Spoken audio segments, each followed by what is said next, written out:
Chers amis, bonjour. Nous avons le plaisir de nous réunir pour parler du bicentenaire de la Société de géographie. Bicentenaire qui aura lieu dans un an, puisqu'aujourd'hui même, nous fêtons les 199 ans de cette vénérable société, dont Jean-Robert Pitt, secrétaire perpétuel de l'Académie des sciences morales et politiques et président de la Société de géographie, va nous parler. Et nous avons aussi le plaisir d'accueillir Perrine Michon, qui est chargée de mission à l'Académie des sciences morales et politiques, et nous espérons accueillir… Et géographe. Et nous espérons accueillir Éric Orsena, qui devait se trouver à nos côtés, mais qui, pour une cause de manifestation à la Bastille, a rejoint son appartement. Nous espérons pouvoir le connecter et l'avoir avec nous dans quelques minutes. Peut-être, Jean-Robert, démarrer cette conférence de presse, remercier nos amis journalistes et introduire ce thème du bicentenaire. Peut-être parler d'abord de ce que c'est que cette société de géographie. D'abord, merci beaucoup de cette introduction. Merci à tous ceux, journalistes et membres de la société et amis de la géographie qui vous joignez à nous pour ce moment très important, puisque effectivement, c'est le 199e anniversaire, 15 décembre. Ça s'est passé en 1821. Cette société a été créée, elle était en gestation depuis longtemps.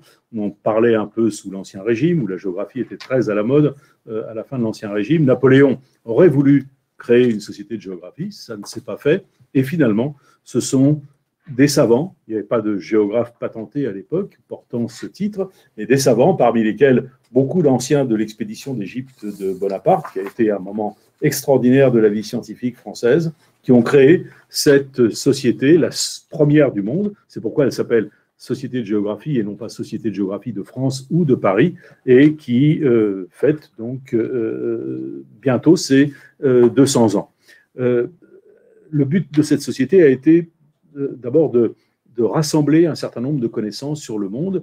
Beaucoup d'explorations avaient été faites, mais il restait encore beaucoup de parties du monde totalement inconnues, aussi bien en Amérique du Sud, même un peu en Amérique du Nord, mais en Afrique énormément. L'Afrique intérieure était totalement méconnue à cette époque. En Asie, on n'avait pas pénétré l'intérieur des continents, donc on connaissait assez bien les côtes, les planisphères de l'époque étaient de bonne qualité, mais l'intérieur, on ne connaissait pas. Et la société a eu pour but à la fois de rassembler les connaissances et d'encourager les explorations, les publications d'ouvrages, les descriptions de tout ce qui pouvait faire connaître le monde. Parce que on avait compris à cette époque-là que si l'on ne connaît pas la réalité géographique du monde, eh bien, on ne peut pas faire de commerce, vivre dans l'entente et le dialogue entre les peuples. Rien n'est possible, pas de diplomatie.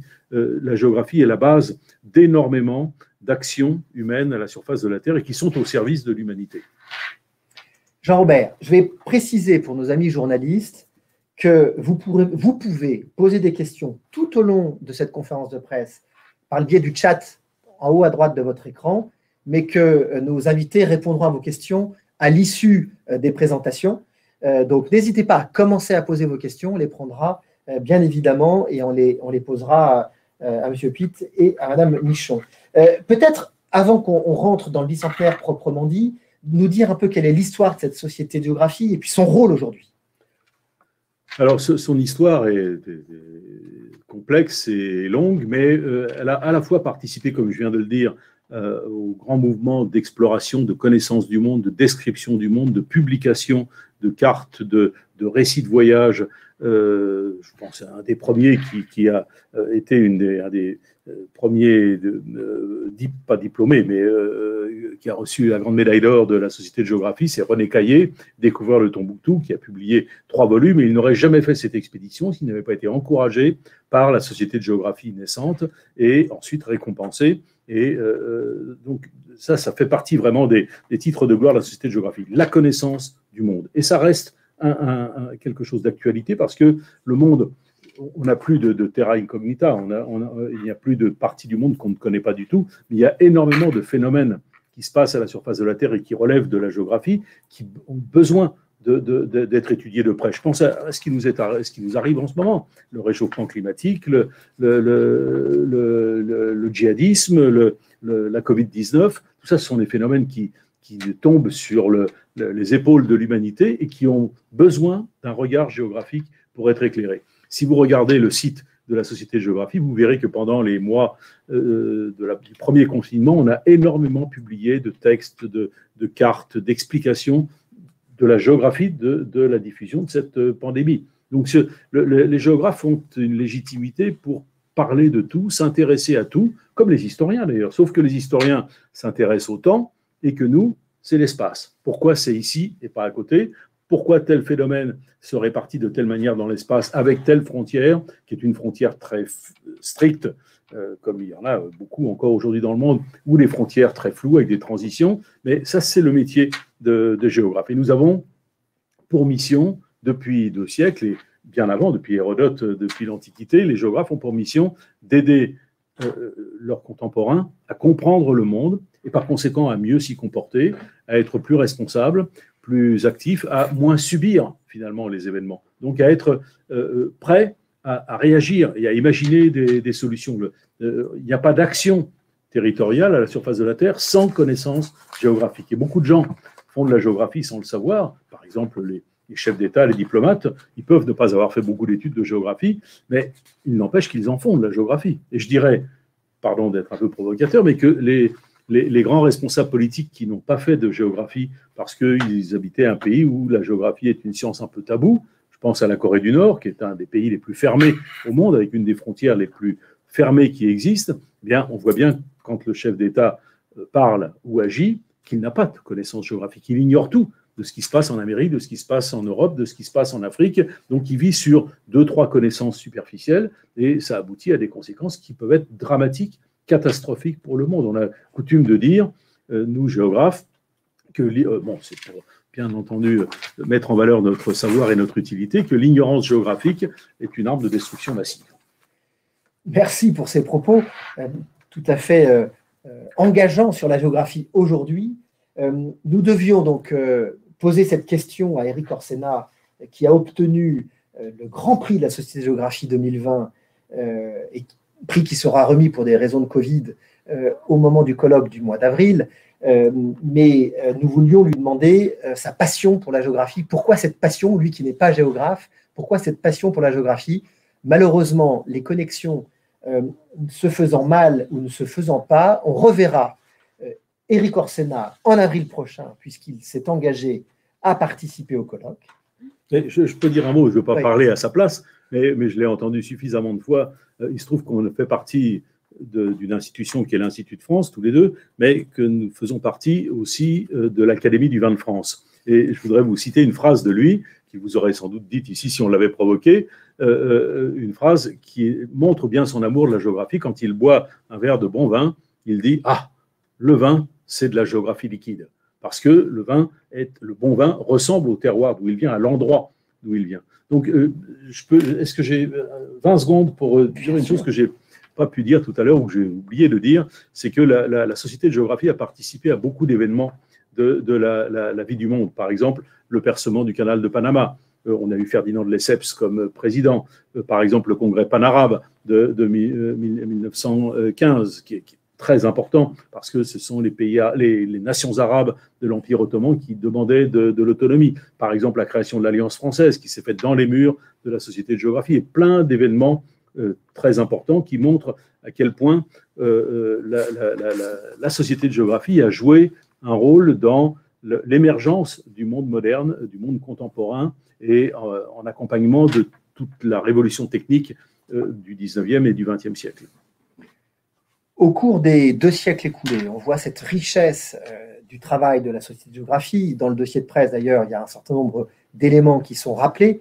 On ne va pas pouvoir s'étendre sur tous ces aspects, puisque les gens qui participent à cette conférence de presse, cher Jean-Robert, ont besoin de savoir aussi ce qui va se passer, comment ça va se passer pour ce bicentenaire.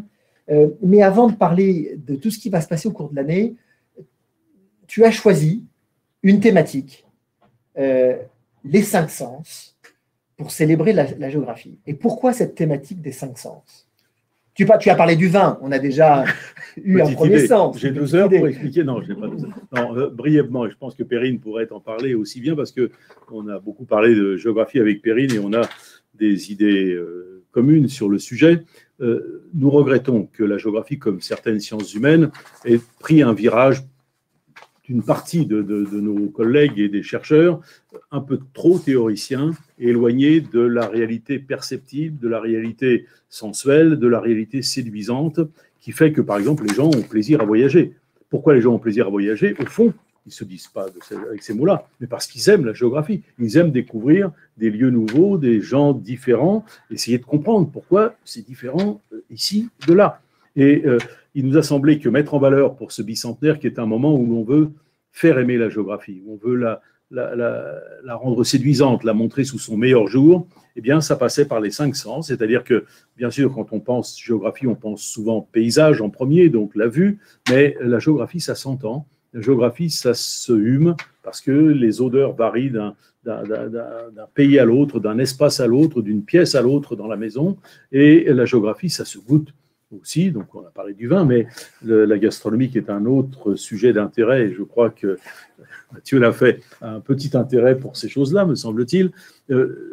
C'est bien que s'intéresser à la gastronomie et aux filières agroalimentaires en général, c'est faire de la géographie. Parce qu'aujourd'hui, dans la mondialisation un peu uniformisatrice, n'ont d'avenir que les actions qui permettent de mettre en valeur la différence du monde. Parce que plus on vit dans la différence partagée, comprise, aimée, moins on s'enferme en soi-même, bien sûr, mais plus on éprouve d'émotions, de curiosité, plus on a envie d'en savoir plus. Et sur le plan économique, on sait aussi que c'est le seul moyen d'échapper à cette uniformisation qui, en fait, tue beaucoup de filières économiques. Et peut-être, si je peux rajouter un mot sur cette dimension sensorielle de la géographie, peut-être que nous, en tant que géographes, mais nous avons été touchés par quelque chose qui concerne en fait tout le monde au XXe siècle, XXIe siècle, c'est-à-dire que nous sommes ultra connectés, comme on le voit, puisqu'on arrive à être aujourd'hui en contact avec je ne sais pas combien de... Le monde entier. Voilà, le monde entier. Mais que nous... Le prix ou le risque qu'il y a derrière cette hyper-connexion, c'est un peu cette déconnexion avec la réalité sensorielle de la Terre au sens très large du terme, la Terre au sens le plus concret de ce support matériel qui nous porte. Voilà, la géographie, ça se fait avec les pieds. Je crois qu'on est d'accord entre géographes que le terrain est quelque chose de fondamental.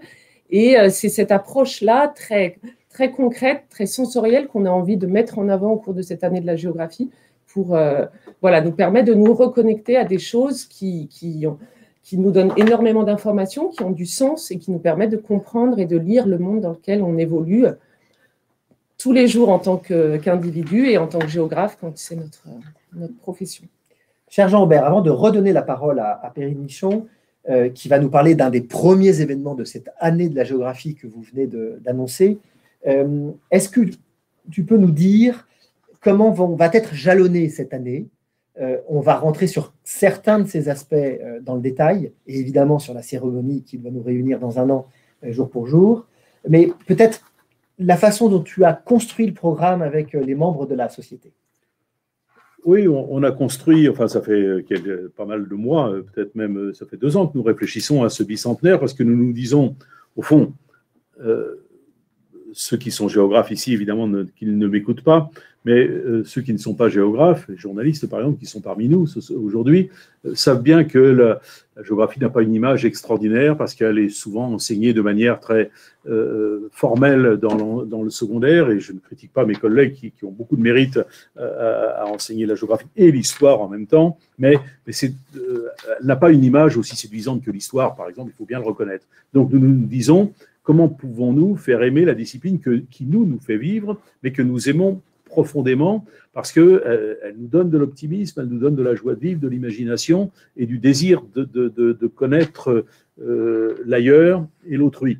Donc, on a eu l'idée, avec les autres associations qui fédèrent la recherche en géographie ou les géographes de toutes sortes, qui sont le Comité national français de géographie, qui est notre représentation au sein de l'Union géographique internationale, créée à la Société de géographie d'ailleurs, il y a bien 98 ans maintenant, il y aura le bicentenaire dans 2 ans, avec l'Association des profs d'histoire géographie du secondaire et bien d'autres organisations. On a eu l'idée d'organiser une année de la géographie au cours de laquelle on parlera à diverses reprises, et merci de nous aider dans ce souci de communication positive et séduisante, de nous aider à montrer la géographie sous son meilleur jour. Et l'année de la géographie, donc, commencera, Perrine va en parler dans un instant, par un grand colloque « À quoi sert la géographie » ou « Qu'est-ce que la géographie ?» Ensuite, il y aura lieu dans quelques mois. Ensuite, il y aura dans un an la grande cérémonie du bicentenaire. On aura peut-être l'occasion d'en dire un mot. On va en dire un mot. On va en dire un mot. Puis, ensuite, il y aura au printemps 2022, donc c'est une année élargie, une grande année, il y aura une grande exposition de tous nos trésors, puisqu'il se trouve que la Société de géographie est aussi un lieu de conservation des trésors de l'histoire de la géographie. Donc, nos trésors qui sont innombrables sont conservés à la Bibliothèque nationale, mais nous appartiennent. Et on a un accord depuis 1942 avec la Bibliothèque nationale de France. Et on va faire une grande exposition des plus beaux de ces trésors qui aura lieu à la Bibliothèque nationale au printemps 2022. Pourquoi le printemps 2022 et pas l'année du bicentenaire 2021 ? Parce qu'il se trouve, comme je viens de le dire, que l'Union géographique internationale fête son centenaire l'été 2022 et qu'il y aura des congressistes, il y aura un grand congrès international de géographie à Paris, il y aura des congressistes du monde entier et il nous a semblé que c'était utile de montrer ces prodigieux trésors dont certains sont connus du monde entier. On a des cartes manuscrites, des choses extraordinaires, des photos originales du milieu du 19e siècle. Donc que ces trésors, il fallait en montrer un florilège au moment de la venue de nos collègues étrangers. Et tout ça se terminera en octobre 2022 par le Festival international de géographie qui a lieu tous les ans depuis 32 ans maintenant à Saint-Dié-des-Vosges et qui célébrera la fin de cette grande, longue année de la géographie. Voilà, c'est une année qui va durer presque 2 ans. Presque 2 ans. Et qui finalement se lance aujourd'hui à l'occasion de cette conférence de presse. Mais on voit que cet objectif de mieux faire connaître cette discipline qu'est la géographie au plus grand nombre va être le fil conducteur tout au long de ces 2 années. Et avec ce prisme des 5 sens, donc dans cette géographie de terrain, cette géographie où l'altérité, la diversité est au cœur de ce que vous venez de nous dire, ça me semble tout à fait intéressant. Alors, vous allez démarrer, nous allons démarrer avec un colloque, et je me tourne vers Perrine Michon, ce colloque sur à quoi sert la géographie. J'imagine que beaucoup des journalistes présents aujourd'hui à cette conférence de presse se posent aussi la question. Vous allez tenter d'y répondre au mois d'avril, chère Perrine. Merci. Alors effectivement, nous avons eu l'idée d'organiser un colloque en partenariat avec l'Académie des sciences morales et politiques et la Société de géographie sur ce thème « À quoi sert la géographie ?» Alors, j'imagine que l'enfant facétieux qui sommeille en chacun d'entre nous a tout de suite envie de répondre à rien du tout. Mais comme on a prévu de faire un colloque de 3 jours, c'est que Jean-Robert et moi et un certain nombre des intervenants, enfin même je pense l'ensemble des intervenants, dont un certain nombre s'est connecté sur la plateforme en ce moment même et qu'on remercie encore d'avoir accepté de participer à ce colloque, eh bien on a une réponse plus vaste et plus diversifiée à apporter à cette question. Alors, entre géographes, peut-être cette question renvoie aussi à une réponse qu'avait apportée Yves Lacoste, qui est un géographe qui a fondé l'approche en géopolitique et qui avait répondu « la géographie, ça sert d'abord à faire la guerre ». Alors évidemment, on voit en quoi les cartes, la géographie ont été un instrument de conquête militaire important, mais dans le monde tel qu'il est, ce grand colloque autour de la géographie a surtout vocation à montrer la diversité des questions et des réponses que la géographie peut apporter dans le monde complexe, incertain, difficile à déchiffrer. Vous me permettez juste de dire un mot. Quand Lacoste a dit « la géographie sert d'abord à faire la guerre », il voulait dire d'abord historiquement. Et en fait, nous, on est nombreux, avec son accord, à avoir dit et proclamé sur tous les toits, oui, mais aujourd'hui, la géographie, ça sert d'abord à faire la paix. Parce que quand on connaît l'ailleurs et l'autre, comme j'ai dit tout à l'heure, on n'a pas envie de faire la guerre. Pardon. Non, je vous en prie. Et voilà, et donc l'idée de ce colloque, c'est de donner la parole à des géographes patentés, mais aussi de faire intervenir des gens qui font œuvre de géographe ou qui posent sur le monde un regard de géographe, donc comme notamment Eric Orsena qui nous fait le plaisir de participer à ce colloque, mais aussi des écrivains, alors qui sont parfois par ailleurs géographes, hein, comme Michel Bussy, des gens dont le métier dépasse le champ de l'enseignement de la géographie, hein, comme Delphine Papin, qui est directrice du service cartographie du monde. Et donc, qui est une pure géographe. Oui. Voilà, hein, et l'idée de ce colloque, c'est de montrer à la fois que la géographie peut être une boussole pour naviguer dans ces temps incertains. Hein, et une boussole, c'est pas tout à fait la même chose qu'un GPS, et donc c'est ça qui sera intéressant aussi peut-être de regarder. Et puis de montrer à quoi ça sert de faire des études de géographie. Eh bien, ça sert évidemment à former des enseignants qui aiment la géographie peut-être autant que l'histoire, et puis aussi qui peuvent se destiner à d'autres métiers. Il y aura toute une journée consacrée à la formation et au métier de l'enseignement. Nous aimerions que les professeurs d'histoire-géographie du secondaire, puisque nous sommes dans un pays comme d'autres, comme l'Allemagne, où l'on enseigne l'histoire et la géographie, c'est le même professeur, parce que ces deux disciplines ont servi à la formation du citoyen au XIXe siècle, hein, sous la Troisième République pour la France, sous la création du Reich, du Premier Empire en Allemagne, mais que les professeurs aiment autant enseigner la géographie que l'histoire. Perrine l'a dit, mais c'est vraiment très important, plutôt que d'avoir des professeurs d'histoire, passionnés et passionnants, mais qui se disent « Ah, il faut que j'enseigne la géographie, c'est mon heure de géographie, et je souffre ». Et donc, on voudrait que la formation des professeurs d'histoire-géographie soit aussi approfondie et séduisante en géographie qu'en histoire. Pardon. Non, je vous en prie, on est là pour… Vous avez donc présenté le colloque, vous avez parlé à l'instant de l'enseignement de la discipline. Il y a un géographe, Olivier Godard, qui est enseignant dans le secondaire, qui participera lui aussi à ce colloque, qui est par ailleurs organisateur d'un grand concours de cartographie, qui a souhaité… Auprès des élèves. Auprès des élèves, donc ce sont les élèves qui participent au concours. On parlera de concours dans quelques instants. Et peut-être écoutons ensemble Olivier Godard, qui a enregistré un témoignage pour cette conférence de presse.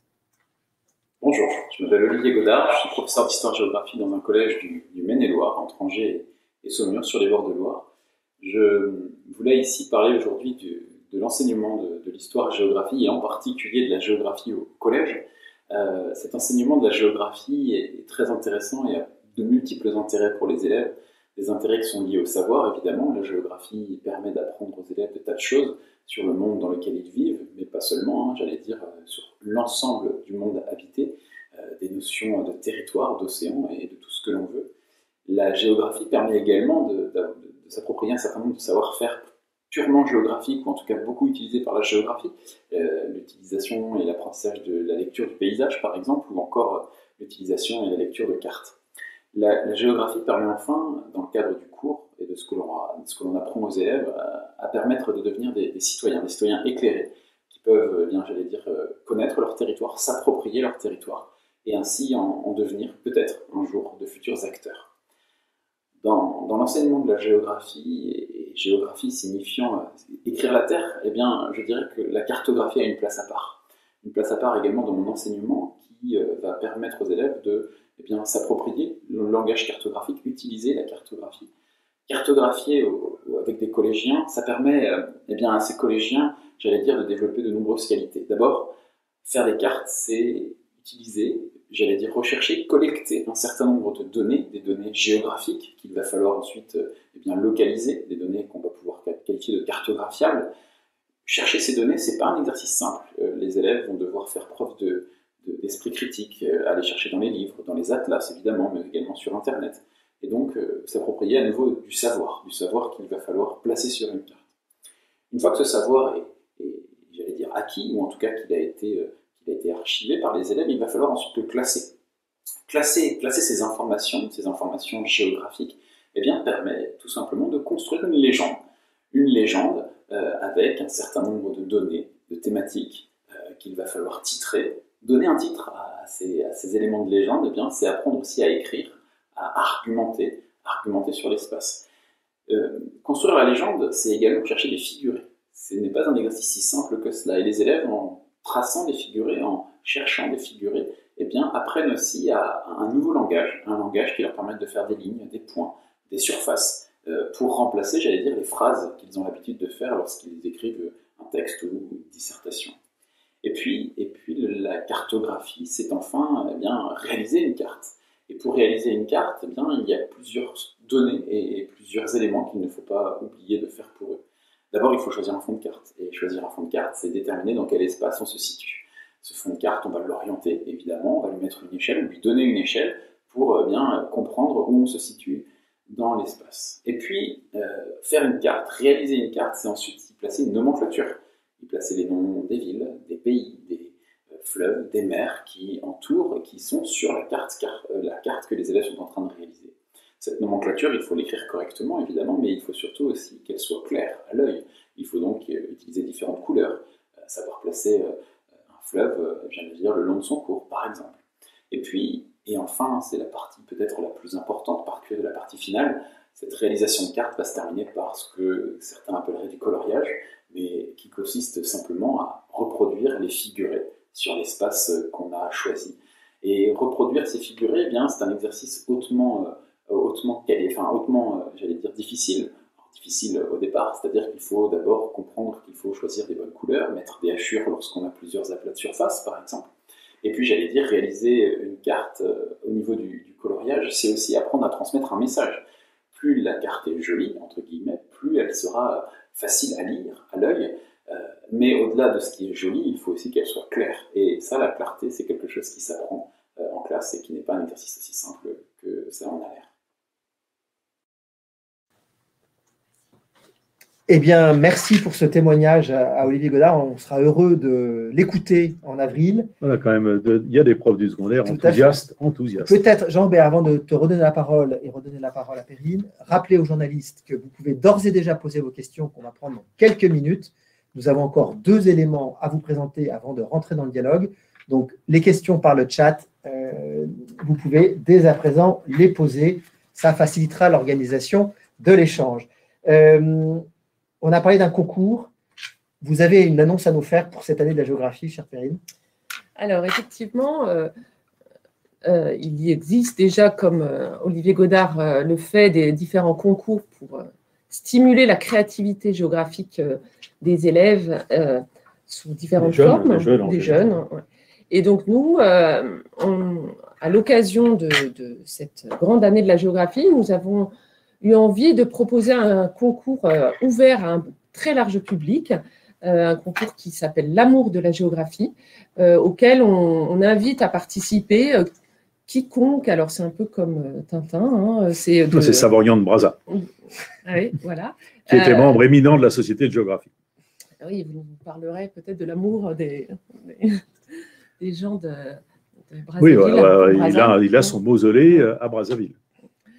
Et donc, ce concours, l'Amour de la géographie, est ouvert à tout public, quel que soit son âge, quel que soit son statut. C'est-à-dire qu'il n'a pas besoin d'avoir un doctorat de géographie ou d'avoir passé l'agrégation de géographie. C'est pas mal quand même de passer l'agrégation. Non, le jury ne regardera pas les CV. Et l'idée, c'est que vous témoignez de votre amour de la géographie, ce qui vous a fait aimer la géographie, ce qui vous fait l'aimer. Et donc, en proposant, en soumettant soit un texte, si vous aimez écrire, soit un carnet de géographe, donc essentiellement composé plutôt de dessins ou de photographies, soit, troisième format possible, une petite vidéo. Alors, on a limité la durée à 5 minutes, mais on peut faire des choses formidables dans des temps très courts. Et donc, l'idée, c'est de manière très libre et en laissant parler votre imagination autant que vous voulez, de soumettre à un jury donc spécialement constitué ce qui vous fait aimer la géographie. Les lauréats seront proclamés au moment du concours et les prix, au moment du colloque, pardon, je m'en mêle toujours dans les 2 mots, et les prix généreusement dotés par la Société de géographie seront décernés au moment de la grande cérémonie de décembre prochain. Donc, vous pouvez d'ores et déjà vous rendre sur le site de la Société de géographie, où une page prévue pour ce concours a été créée, et vous avez jusqu'au 28 février pour déposer vos productions et votre candidature. Donc voilà, n'hésitez pas à en parler autour de vous, si vous ne savez pas de quoi parler. Encore une fois, c'est ouvert à tout public, Voilà. depuis la fin de la maternelle. Voilà. Il faut savoir lire et écrire, Oui, à peu près, jusqu'à 77 ans et au-delà. Au-delà, l'espérance de vie est considérablement allongée, on peut aller bien plus loin. Je dis 77 ans parce que c'est Tintin, et Tintin est un des héros de la Société de géographie. Voilà. Et nous sommes nombreux de ma génération, et peut-être même des générations d'après, à faire de la géographie parce qu'on a lu Tintin, et que Tintin était un merveilleux géographe. Et peut-être que là, on pourra mettre à profit ces 5 sens aussi dans ces vidéos. Complètement. Enfin, voilà, on vous laisse encore une fois une large palette pour vous exprimer ce qui vous inspire, mais on attend d'être surpris et émerveillé, on n'en doute pas, par ce qui peut en ressortir. Les productions de ce concours, en particulier, bien sûr, ce que nous primerons, vont servir à mieux faire connaître et à mieux faire aimer la géographie. Le but n'est pas seulement de faire un événement gratuit, d'ailleurs il n'est pas gratuit puisqu'on a généreusement doté les premiers prix et les deuxièmes prix aussi, mais aidez-nous à mieux faire connaître et aimer la géographie. Et ça veut dire que les lauréats seront présents dans un an pour cette fameuse cérémonie du bicentenaire, qui ne va pas être une cérémonie ordinaire, Jean-Robert, et c'est le moment peut-être de nous présenter un peu ce point d'orgue du bicentenaire qui aura lieu le 15 décembre 2021. Alors, et merci Mathieu, parce qu'en plus on a besoin de toi et de tes amis, de tes collaborateurs pour nous aider à réussir cette fête de la géographie. Nous voulons que ce soit un grand moment qui va tourner autour des 5 sens, comme on l'a dit, mais aussi autour de la géopolitique, autour des grands événements du monde. Je vais essayer de vous dire comment on envisage ça. Donc, ça se passera dans le Grand Amphi de la Sorbonne, le 15 décembre dans l'après-midi. La veille, nous recevrons les présidents de toutes les sociétés de géographie du monde que nous allons inviter. Et je vous signale parmi les présidents qu'il y en a un qui, excusez du peu, qui est le président de toutes les Russies, c'est-à-dire Vladimir Poutine, qui est le président de la Société de géographie de Russie, et son président délégué est Shoigu, qui est le ministre de la Défense. Et donc, nous allons les inviter, et nous avons bon espoir de les attirer. Nous inviterons aussi, bien entendu, un certain nombre de nos membres d'honneur, et beaucoup sont des gens très très connus. Je pense au prince Albert II de Monaco ou au prince de Galles, Charles d'Angleterre, mais il y en a des quantités comme Bertrand Piccard, etc., des écrivains de toutes sortes. Je pense en France à Jean-Paul Kaufmann ou à Jean-Christophe Ruffin. Donc il y aura la terre entière qui viendra pour ce bicentenaire, qui est placé sous le haut patronage du président de la République, Emmanuel Macron, qui, normalement, si son agenda le lui permet, viendra s'exprimer au cours de cette cérémonie, comme son prédécesseur, Millerand, qui était venu le 15 décembre 1921 dans le grand amphithéâtre de la Sorbonne, lui aussi, passer une après-midi avec les géographes venus du monde entier, de toute la France, l'amphithéâtre était plein, et dire combien la géographie est importante dans la culture française, dans l'éducation des Français, et donc tout simplement l'humanisme. On ne peut pas être un humaniste et se comporter correctement, raisonnablement dans le monde si on n'a pas de culture géographique. C'est ça que nous voulons dire nous-mêmes et faire dire. Alors bien entendu, il y aura un certain nombre d'événements festifs au cours de cet après-midi du 15 décembre 2021, en particulier, bien sûr, l'orchestre de la garde républicaine, et nous aurons un programme de concert qui sera géographique. Ce seront des musiques géographiques avec un commentaire, et le colonel François Boulanger, qui est le chef d'orchestre de la garde républicaine, réfléchit déjà à ce programme. La veille, nous aurons d'ailleurs, dans l'église Saint-Étienne-du-Mont, au quartier latin, un très grand concert d'orgue, aussi avec un programme géographique, et Thierry Esquèche comme organiste, qui est un très grand compositeur et membre de l'Académie des Beaux-Arts.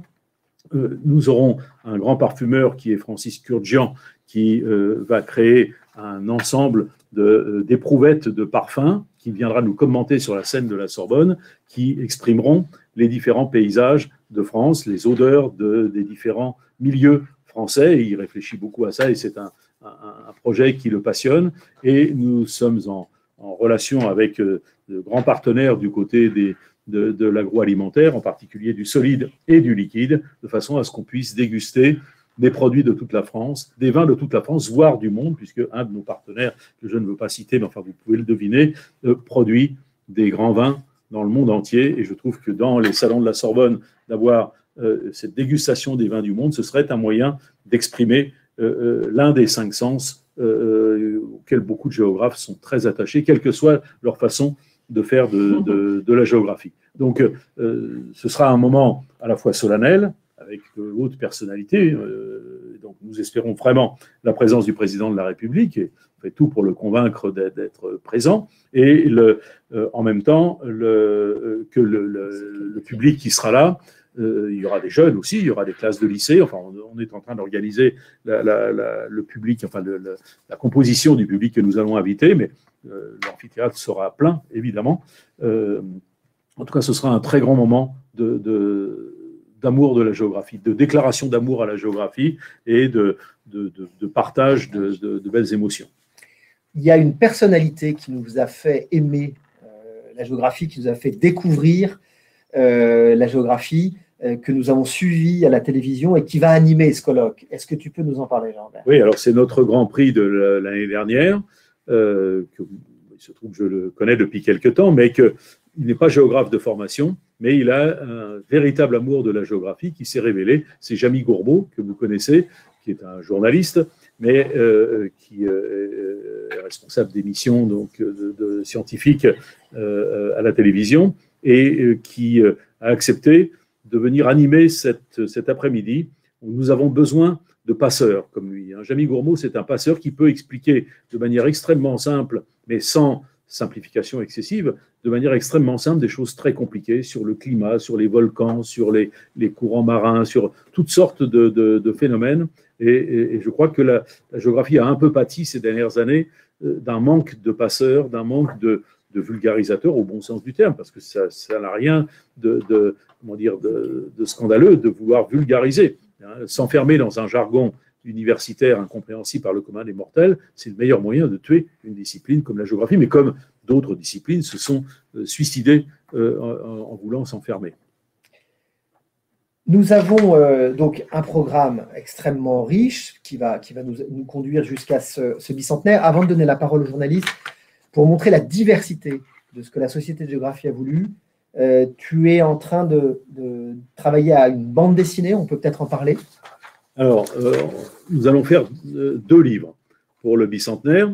Il y aura un livre sérieux mais très illustré qui présentera l'histoire de la Société de géographie, et ce sont les éditions Glénat qui vont l'éditer. C'est notre secrétaire général Jacques Gonzalez qui l'a écrit, et on est en train de rassembler l'illustration à partir de tous nos trésors, dont la plupart sont conservés à la Bibliothèque nationale. Et puis j'ai pensé, c'est une proposition qui m'a été faite et que j'ai trouvée formidable, parce que jamais je ne me suis essayé à cet exercice, que nous pouvions essayer de réaliser une bande dessinée. Donc avec un scénariste de bande dessinée et journaliste assez connu, en particulier dans le monde du vin, c'est comme ça que je le connais, qui est Benoît Simat, et puis avec un dessinateur très connu qui est Philippe Bercovici, nous avons eu l'idée de faire cette bande dessinée qui est la merveilleuse histoire de la Société de géographie. Alors là, vous voyez une planche qui s'affiche, qui est en noir et blanc, qui est le premier dessin, parce que toutes ces planches sont en cours de colorisation actuellement, et nous n'avons pas pu vous en présenter une, mais en tout cas, ce sera une vision ludique de la géographie, là encore destinée à tout public, parce que le fond est... C'est un peu le garant du sérieux scientifique du scénario, mais en même temps, on prend ça du côté de la plaisanterie et de l'humour. Et donc, il nous a semblé que c'était important aussi que nous ne devions rien négliger, là encore, dans un souci de pure séduction, de faire aimer la géographie. Là, vous voyez sur la planche qui vous est présentée, Alexander von Humboldt, qui est mon prédécesseur, qui a été président de la Société de géographie en 1844, mais qui était au départ un des fondateurs en 1821 de la société. Au 19e, les présidents changeaient tous les ans. Et Humboldt, quand même, qui est l'un des pères de la géographie, mais aussi de la botanique, aussi de la géologie, etc., merveilleux scientifique, allemand, mais amoureux de la France comme ça n'est pas possible. Il avait une mère française d'ailleurs, et Humboldt a énormément fait pour faire aimer la géographie, comme bien de nos membres, comme Élisée Reclus, comme Jules Verne, des quantités de gens, Alfred Johann, etc., dont on n'a pas idée qu'ils étaient géographes, et pourtant Dieu sait s'ils l'étaient, et Dieu sait s'ils ont rendu service à la discipline. Alors, ce que je vous propose, c'est qu'on passe maintenant aux questions. Il y en a plusieurs qui sont déjà arrivées jusqu'à nous. Peut-être démarrer par une question sur la société elle-même. de Julie Delfour, Wacom Magazine. Bonjour et merci pour cette présentation. Qui peut prétendre intégrer la Société de géographie? Alors, nous sommes une société dite savante, comme il y en a eu beaucoup de créées entre le XVIIIe et le XXe siècle, mais nous ne sommes pas une société réservée à des savants patentés. C'est-à-dire que tout ami et amoureux de la géographie peut adhérer. Et parmi nos 800 membres, qui sont tous passionnés de géographie, il y a des géographes dont c'est le métier, hein, qui sont professeurs, qui sont chercheurs, qui sont cartographes, etc. Mais nous avons aussi au moins la moitié de nos membres, je n'ai pas fait tout à fait exactement le calcul, qui sont des gens qui ont pratiqué ou qui pratiquent toutes sortes de professions dans le monde de l'économie, dans le monde de la finance, des ingénieurs, des militaires, etc. On a des militaires, moins que dans certaines sociétés où il y a essentiellement des militaires, mais c'est en général dans des pays moins démocratiques que la France. Et donc, tous ces gens se retrouvent autour de conférences, de voyages, de publications qui sont destinées à approfondir le savoir géographique ou à le partager, tout simplement.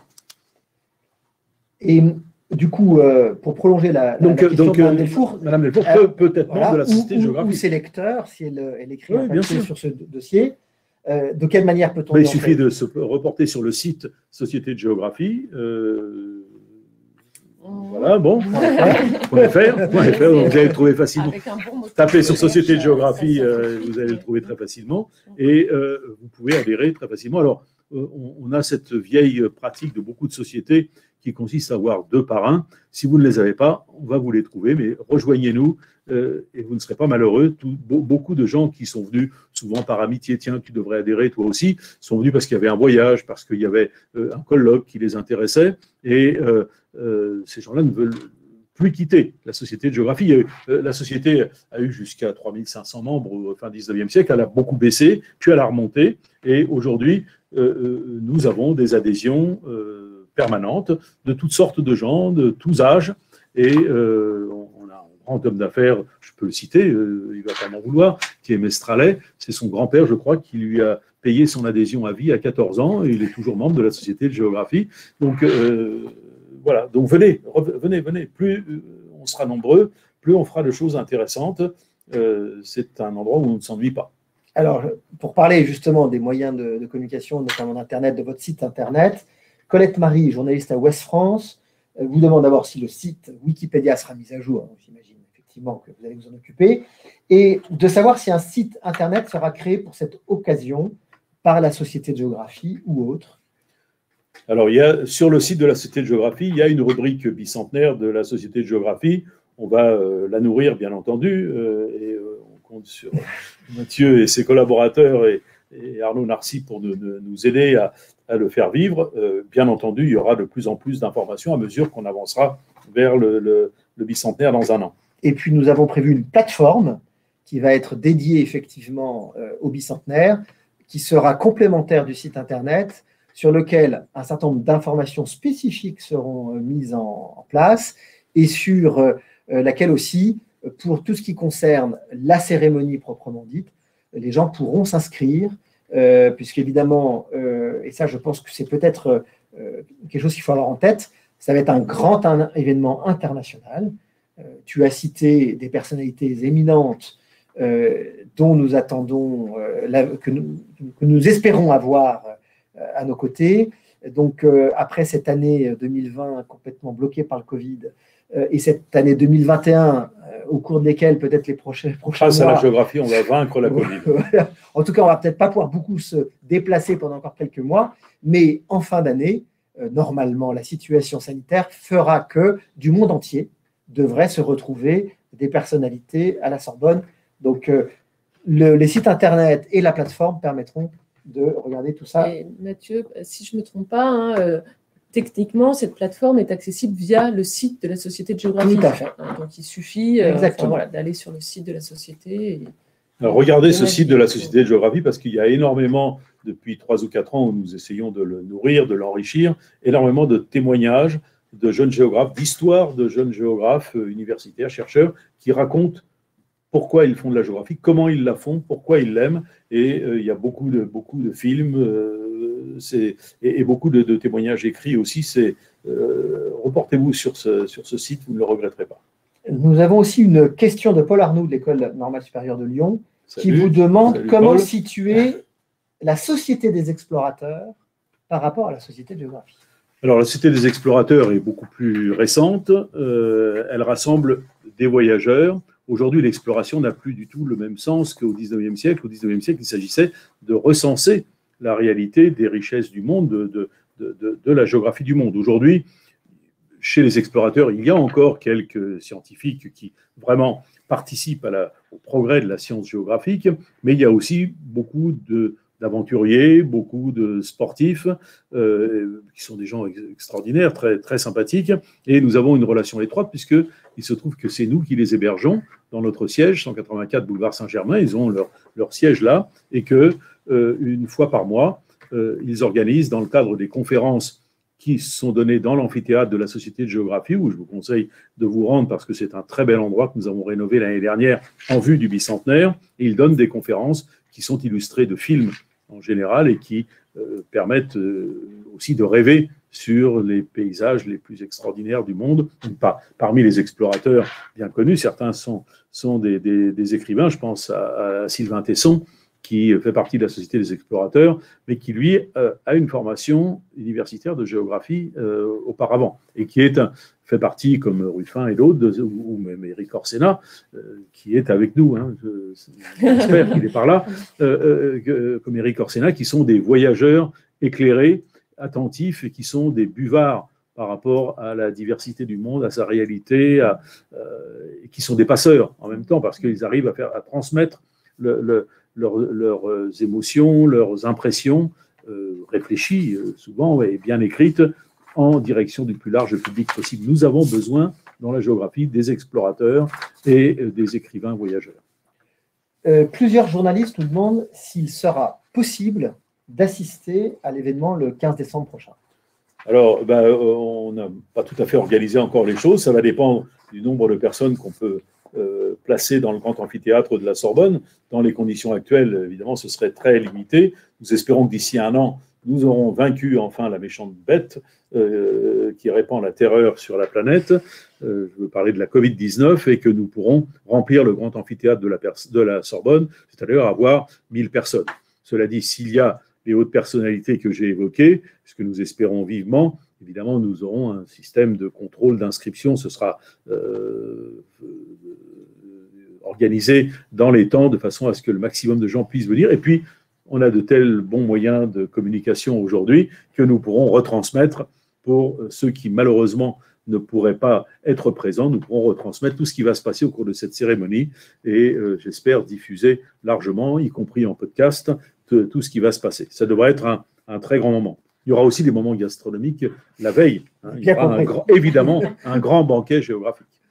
Bon, on a une dernière question sur les jeunes. Vous avez parlé, notamment au travers du concours, à cette attention portée sur les 7 à 77 ans. Donc, les plus jeunes d'entre nous ont la possibilité de participer. Mais est-ce que dans cette idée d'avoir ce caractère séduisant, vous avez parlé tout à l'heure des professeurs de géographie qui enseignent cette matière et la nécessité d'avoir quelque chose de plus séduisant, est-ce qu'il y a quelque chose de prévu justement pour intéresser ces jeunes, pour essayer de mobiliser les plus jeunes d'entre nous sur cette discipline qu'est la géographie?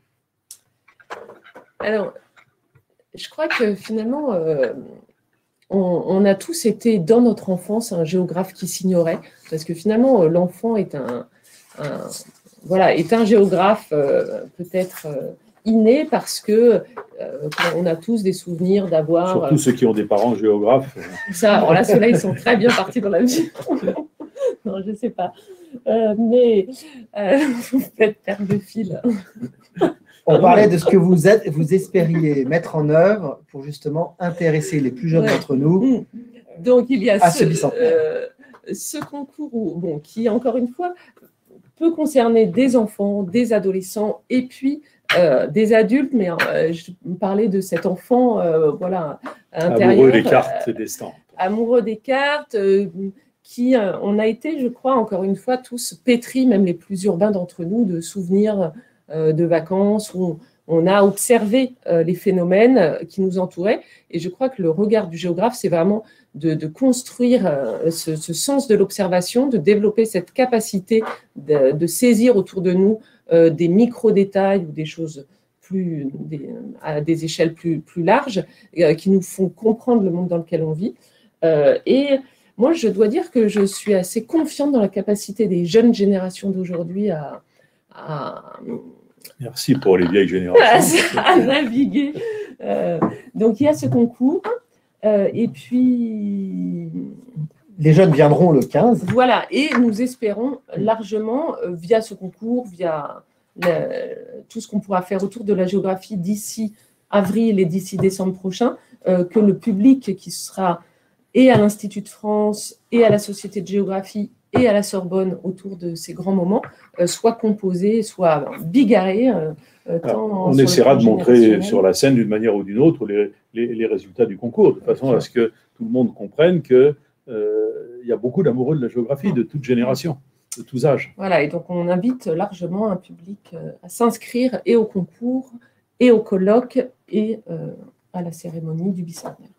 Alors, à moins qu'il y ait une dernière question, non, on me fait signe. Donc, peut-être, Jean-Robert Pitt, le soin de conclure cette conférence de presse, évidemment, dire qu'avec toute l'équipe de la Société de géographie, toutes les équipes d'Adocom, le fil est ouvert pour une communication dans les mois qui viennent, mais peut-être conclure sur ce lancement.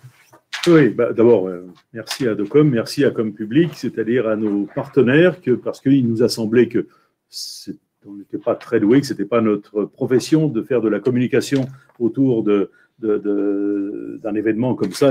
Ce n'est pas notre métier d'organiser ces choses-là. Donc, nous sommes entourés, vous l'avez vu, de vrais professionnels qui vont nous aider aussi à élaguer un peu tout ce que nous avons envie de dire et de faire pendant cette année, cette longue année du bicentenaire. Donc, merci à vous et surtout, nous sommes ouverts à toutes les idées nous permettant de nous dépasser et d'affiner notre message. Donc, encore une fois, merci aux journalistes aussi qui se sont branchés sur cette conférence de presse. On aurait préféré les avoir avec nous et partager le verre de l'amitié après, mais ça se fera le moment venu, hein, rassurez-vous, puis on va partager le verre entre nous de toute façon à votre santé. Mais le plus important, c'est que vous nous aidiez. Et je pense aujourd'hui, mais je pense aussi aux amis de la géographie, aux collègues géographes qui se sont branchés sur cette conférence de presse. Je connais un certain nombre d'entre eux qui sont des collègues et des amis. Aidez-nous à réussir ce bicentenaire. Rien n'est complètement bouclé. On peut encore faire évoluer les concepts. C'est une affaire compliquée qui représente un certain coût. Il se trouve que la Société de géographie peut le faire en ce moment. Ça n'a pas toujours été le cas dans son histoire. Il y a eu beaucoup de hauts et de bas. Nous sommes dans une période d'expansion, d'optimisme, et nous avons besoin de vous. Donc, merci de vous être joints à nous aujourd'hui, et soyez nombreux à suivre tout ce que nous allons vous proposer dans les semaines et les mois qui viennent. Eh bien, merci pour cette note d'optimisme. Merci.